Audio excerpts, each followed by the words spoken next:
it is one of the fascinating questions. It's actually one of the first bits of the science of laughing babies that ever happened, because in a paper that Charles Darwin wrote in 1877, I think, in the journal Mind, he kept a diary of his young son Dobby, and sort of did all these sorts of little experiments with babies, including sort of tickling his son, deciding that it really works. But he has this brilliant line in there that if a baby was tickled by a strange man, they might burst into tears. And I can just visualize Darwin, the competent sort of the complete experimentalist, always gets his hands dirty, going around those Victorian parks, just running up to babies and tickling them. And yeah, that doesn't work. So a stranger coming up and tickling you, it's even a baby that is ticklish isn't going to laugh. They're going to scream. So I think the signals that you get from babies from that aren't a problem to interpret. This is interesting because it relates also to what you talk about in the book about how a simple touch is not just a simple touch, and that we could be touched.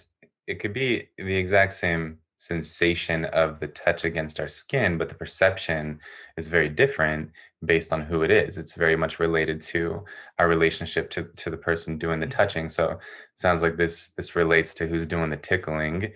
And you offer a fascinating explanation of why tickling makes us laugh. And my interpretation was that it has to do with essentially being in this vulnerable position.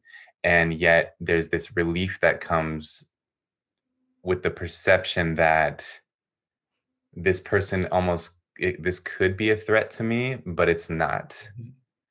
So yeah. Will you elaborate on that? Just like basically, why do we laugh like that when it's the right person tickling us? Yeah. So I guess that sort of links first to obviously the first observation is that you can't tickle yourself. And so that really is, what's going on there.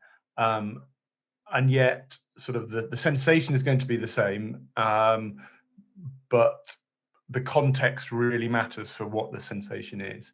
And the first sort of theories, and we don't really know, is that the reason we're ticklish at all is so that we